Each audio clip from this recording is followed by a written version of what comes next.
programa Outras Palavras, um oferecimento Sindiúti MG, Sindicato Único dos Trabalhadores em Educação de Minas Gerais. Olá! Veja nesta edição, no bloco Educação em Debate, um balanço do choque de gestão na perspectiva dos trabalhadores. Quem fala sobre este assunto é Lindolfo Fernandes, ex-presidente do Sindifisco MG. Na atualidade, uma questão muito séria, que movimenta bilhões de dólares no mundo inteiro, o tráfico de pessoas. No momento CUT Minas, conheça a luta da Central contra a terceirização. Numa conversa com a coordenadora-geral do Sindiúti, Beatriz Cerqueira, o ex-presidente do Sindifisco MG, Lindolfo Fernandes, diz que, ao contrário do que tem sido divulgado, o choque de gestão não resultou em benefícios significativos para a sociedade mineira. Educação em Debate. Conversamos com Lindolfo Fernandes. Ele é auditor fiscal da Receita Estadual, foi presidente do Sindifisco, Sindicato dos Auditores Fiscais, e fez importantes estudos sobre o governo do Estado, sobre o choque de gestão. Lindolfo, qual é o balanço que a sociedade precisa saber sobre o choque de gestão? Bom, em primeiro lugar, a sociedade precisa entender se esse choque de gestão melhorou os serviços públicos, né? Se isso melhorou os investimentos nas áreas sociais. O que a gente vê, na realidade, o choque de gestão, que foi chamado de déficit zero, é uma peça orçamentária, entendeu? Para dizer que deu uma saneada nas contas, mas que a gente for ver na realidade, isso não ocorreu. O que aconteceu, na realidade, durante esse período, foi que a receita do Estado, ela cresceu, e não só por méritos do Estado, e ele teve um congelamento nas despesas de custeio, principalmente na folha de pagamento, isso no primeiro momento.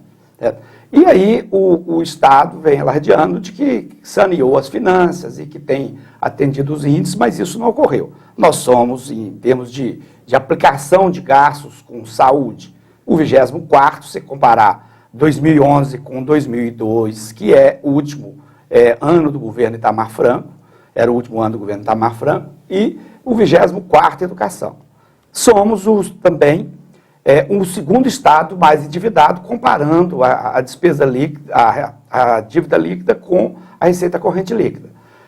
Além disso, também houve um gasto astronômico com publicidade.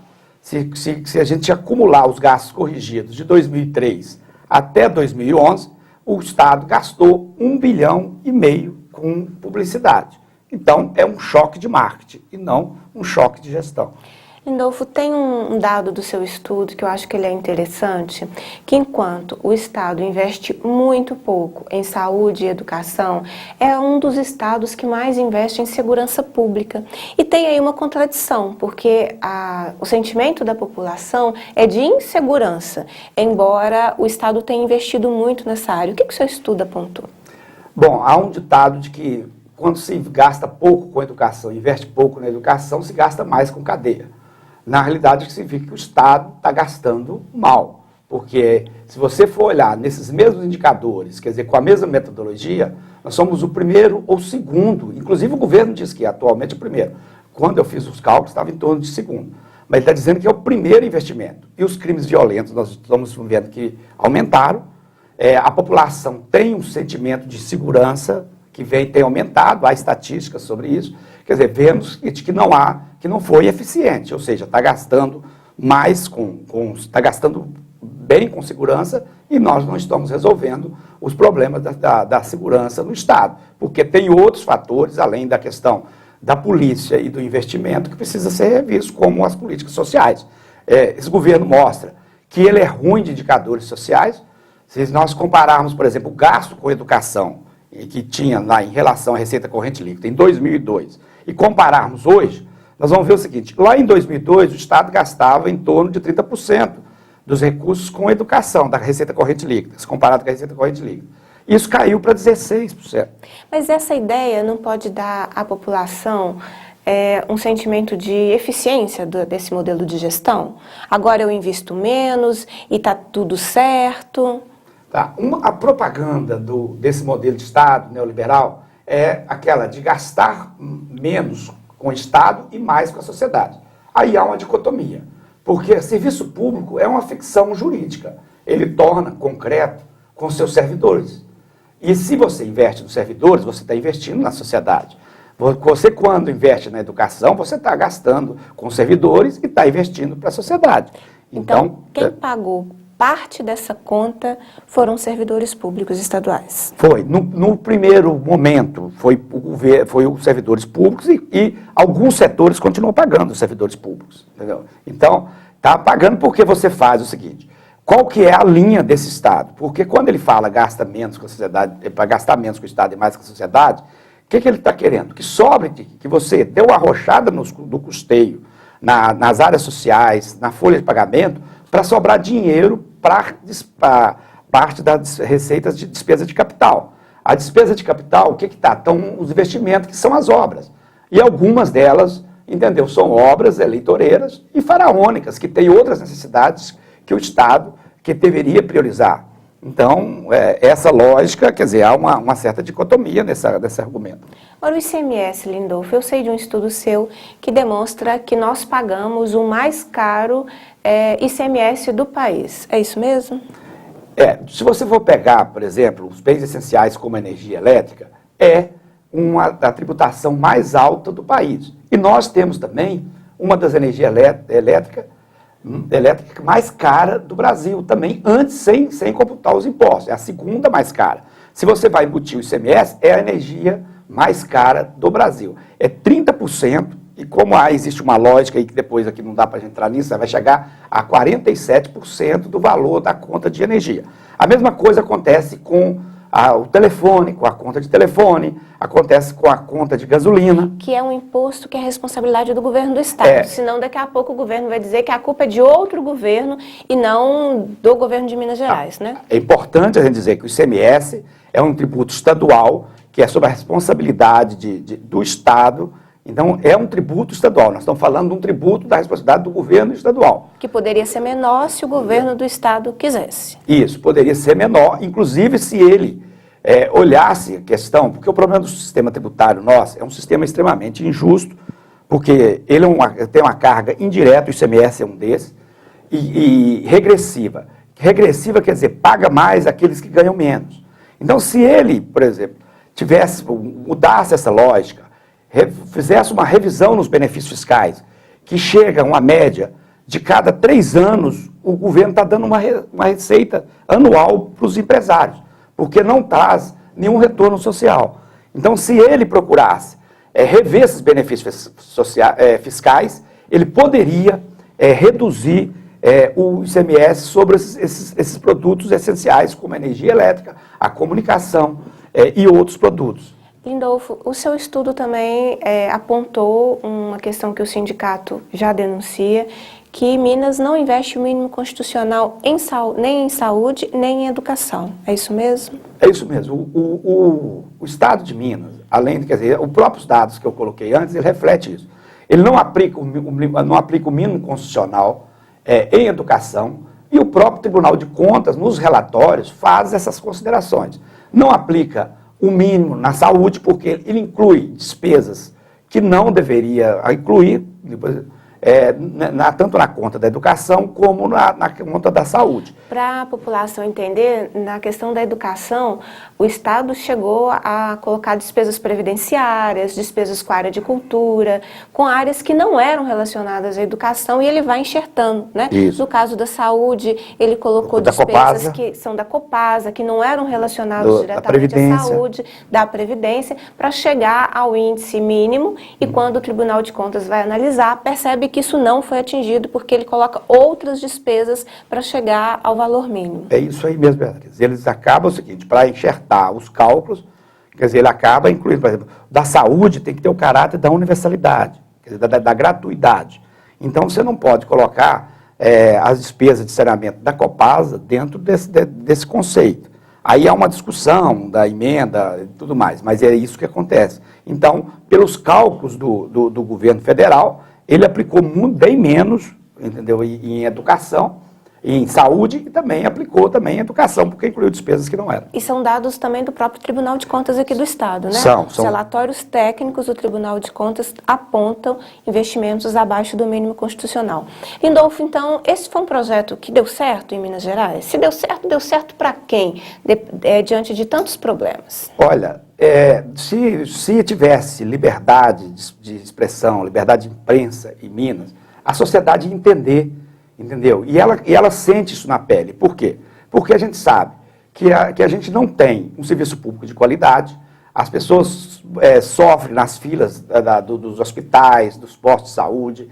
A mesma coisa, nós temos casos dos educadores, dos alunos, dos pais de aluno, vendo que nós estamos com uma educação que precisa mais investimento, tanto no professor como no custeio, para poder melhorar a educação desse país, que é uma forma de distribuição de renda, a educação, sabe, é a forma mais digna de distribuição de renda, porque a pessoa que tem informação, ela se desenvolve profissionalmente e ela começa a melhorar a renda dela.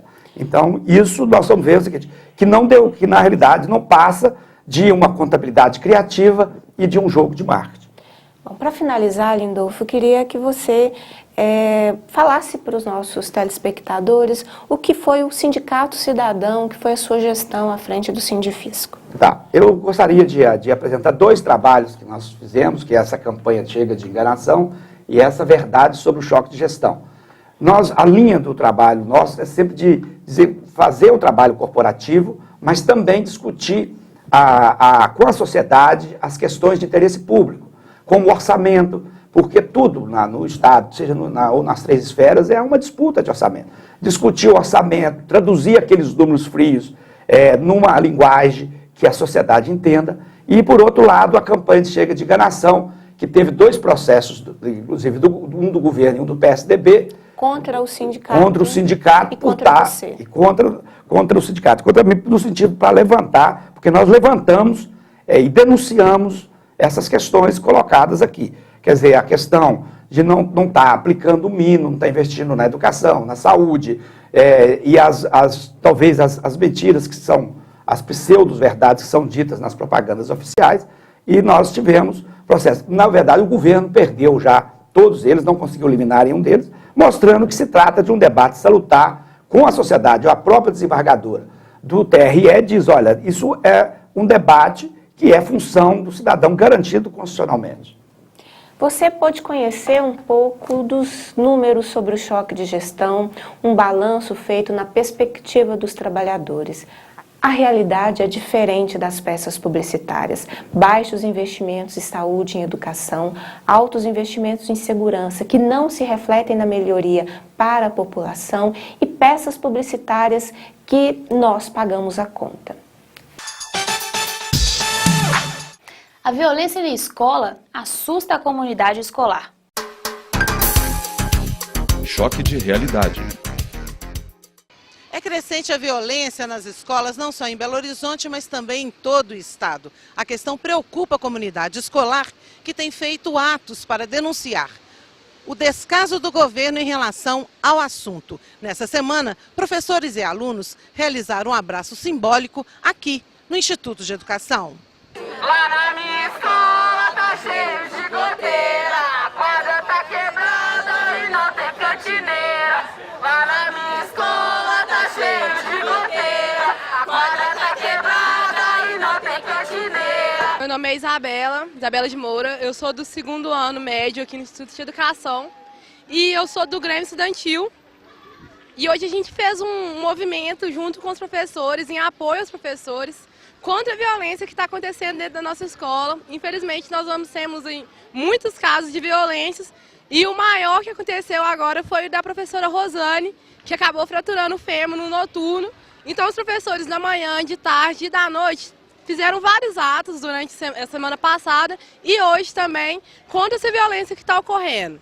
Nós, do Grêmio Estudantil, fizemos hoje dentro da escola um debate com os alunos, para todo mundo poder ficar informado do que está acontecendo, porque a diretoria tenta barrar essa informação dentro da escola. E a gente quer que todos os alunos tenham acesso a essa informação.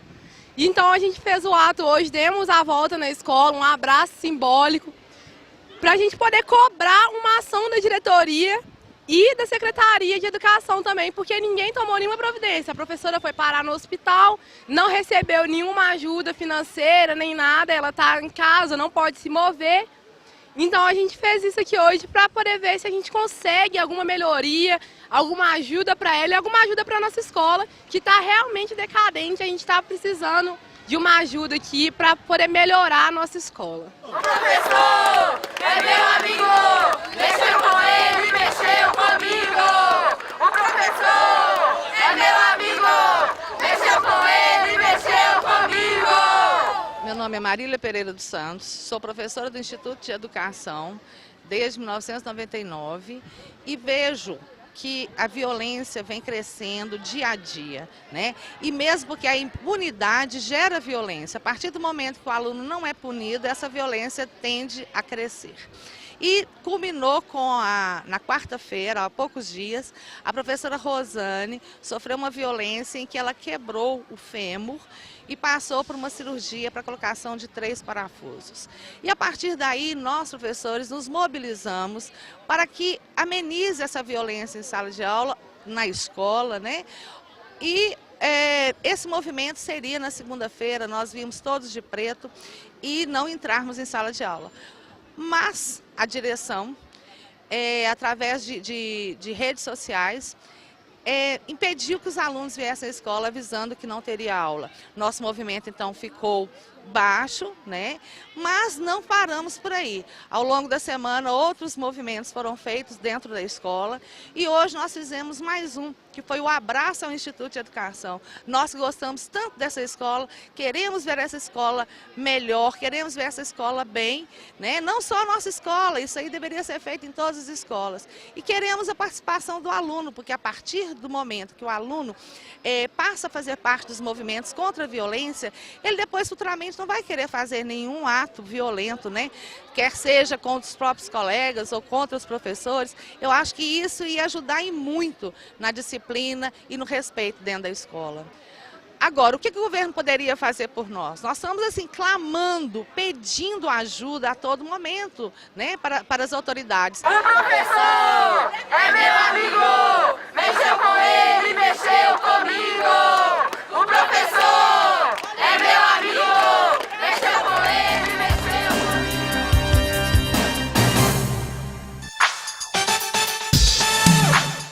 O jornalista Aloísio Lopes conversa com o membro da Comissão da Verdade em Minas, Betinho Duarte, sobre um assunto preocupante: o tráfico de pessoas, que, segundo a Organização das Nações Unidas, movimenta mais de 30 bilhões de dólares por ano. Atualidade. Liberdade não se compra, dignidade não se vende. Esse é o lema da campanha Coração Azul. E nós vamos conversar sobre isso com o Betinho Duarte. E você é membro da campanha aqui em Minas Gerais. Eu sou o presidente do Comitê Coração Azul do Estado de Minas Gerais. E como é que está essa campanha em nível nacional, Betinho? Porque o problema do tráfico de pessoas é um problema que está na nossa pauta já há alguns anos, né? Por sinal, o tráfico de pessoas é o terceiro maior comércio do mundo, depois de armas e drogas. Fatura 32 bilhões de dólares e 4 milhões de pessoas são traficadas por ano. E o tráfico de pessoas envolve o tráfico de órgãos, o trabalho escravo e a exploração sexual de crianças. É bom, Luiz, até a gente já começar a divulgando esses dois números, o Ligue 100 e o Disque 180. É de fundamental importância as pessoas saberem desse número, porque pode ser até assim, não sei, mas ligue imediatamente. Qualquer suspeita. Fiquei sabendo. Ligue imediatamente para esses dois números, porque você aciona todos os órgãos governamentais, inclusive internacionais, porque é a campanha da ONU, e todas as polícias, inclusive internacionais. E como a denúncia é anônima, então, na verdade, eles vão apurar. É bom até dizer isso, porque muitas pessoas têm medo dessa máfia que fatura 32 bilhões de dólares. Eu vi aqui, Betinho, que o número, dentre essas pessoas que são vítimas desse tráfico, aumentou o número de crianças, inclusive. Claro, porque, na verdade, as crianças são vítimas, são ingênuas, inclusive estão sendo aliciadas pela internet.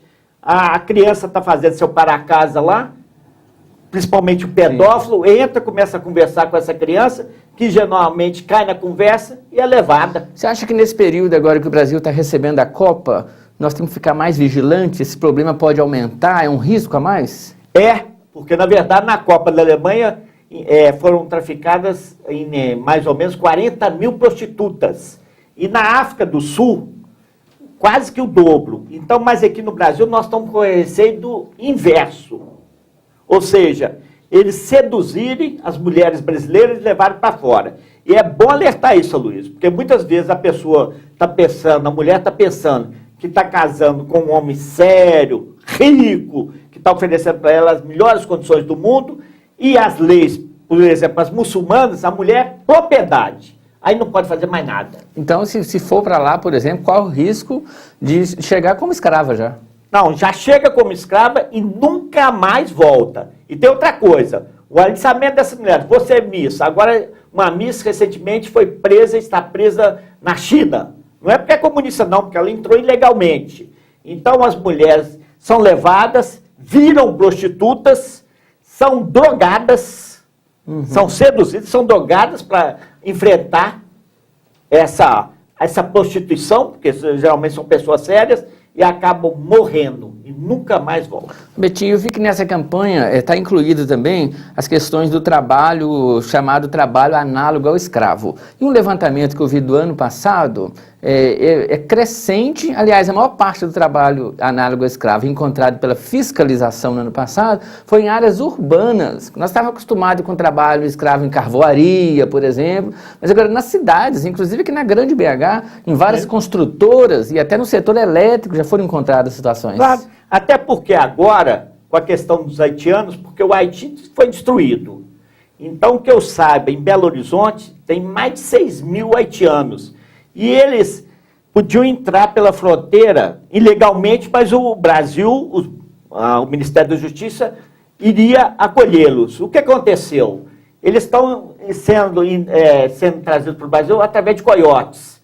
Então, esses, principalmente os haitianos, estão sendo vítimas. Não têm direito a nada, estão trabalhando a troco de um prato de comida. Então, denuncie, não permita, porque, na verdade, eu uso o slogan da campanha da fraternidade, que é da Igreja Católica contra o tráfico de pessoas, de olho aberto para não virar escravo, porque está acontecendo do seu lado. Porque muitas pessoas, eu não sei disso, nunca vi, nem nada. Do seu lado. É seu filho, sua filha que está sendo seduzida pelo pedófilo, é o traficante, inclusive, de drogas. Meu filho não. Ele está, muitas vezes. Eu já trabalhei com recuperação de viciados em droga. Quando os pais descobrem, já passaram 6, 7, 8 meses. Entendi. Então, Aloysio, tome cuidado, preocupe-se, porque o tráfico de pessoas está do seu lado e muitas vezes você não está querendo saber. Mas fique sabendo, porque pode ser você ou seu filho. Obrigado, Betinho. Nós conversamos então sobre a campanha Coração Azul.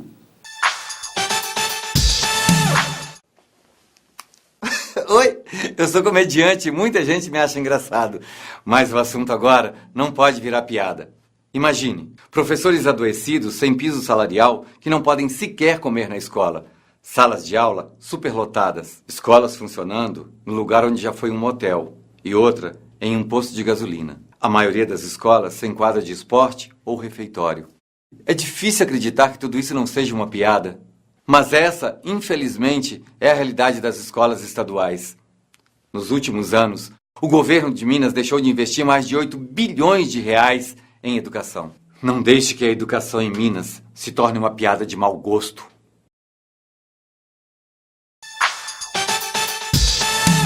Vamos agora a Brasília com as notícias da CNTE. Momento CNTE.